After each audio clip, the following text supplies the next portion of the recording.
আসসালামু আলাইকুম প্রিয় ভিউয়ার্স, প্রিয় বন্ধুরা, আপনাদেরকে জানাচ্ছি শুভেচ্ছা এবং অভিনন্দন।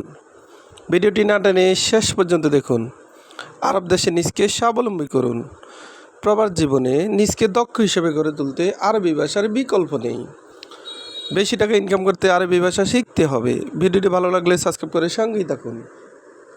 ফুরসা, ফুরসা এর অর্থ সুযোগ। আমরা বলি সুযোগ, আরবিতে বলতে হবে ফুরসা। ফুরসা তার মানে সুযোগ। আবাদান, আবাদান এর অর্থ কখনো না।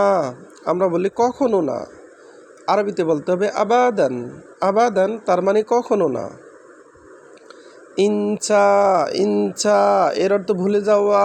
আমরা বলি ভুলে যাও, আরবিতে বলতে হবে ইনচা। ইনচা তার মানে ভুলে যাওয়া। গাত্তা এর অর্থ মুকা।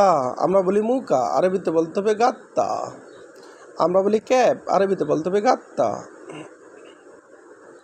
গরুরা, গরুরা এর অর্থ বোতল। আমরা বলি বোতল, আরবিতে বলতে হবে গরুরা। গরুরা তার মানে বোতল। গিদর এর অর্থ ফাতিল। গিদর তার মানে ফাতিল। আমরা বলি ফাতিল, আরবিতে বলতে হবে গিদর। বধু, বধু এর অর্থ গ্রাম। আমরা বলি গ্রাম, আরবিতে বলতে হবে বধু। বধু তার মানে গ্রাম। ওতানা, ওতানা এর অর্থ দেশি। আমরা বলি দেশি, আরবিতে বলতে হবে ওতানা।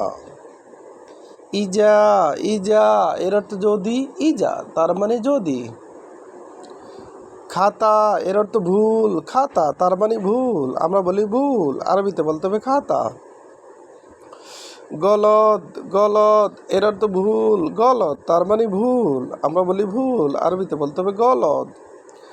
আম এর অর্থ সাধারণ। আম তার মানে সাধারণ। আমরা বলি সাধারণ, আরবিতে বলতে হবে আম।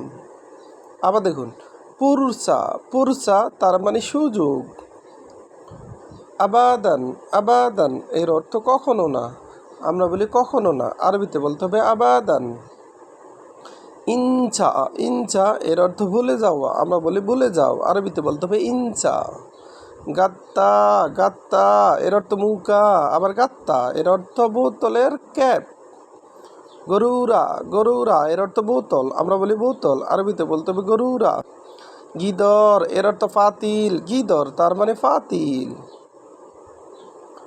বধু, বধু এর অর্থ গ্রাম। আমরা বলি গ্রাম, আরবিতে বলতে হবে বধু। ওতানা এর অর্থ দেশি। ওতানা তার মানে দেশি। ইজা এর অর্থ যদি। ইজা তার মানে যদি। খাতা এর অর্থ ভুল। আবার গলদ এর অর্থ ভুল। গলদ তার মানে ভুল। আম এর অর্থ সাধারণ। আমরা বলি সাধারণ, আরবিতে বলতে হবে আম। ভিডিওটি ভালো লাগলে অবশ্যই সাবস্ক্রাইব করুন এবং শেয়ার করুন।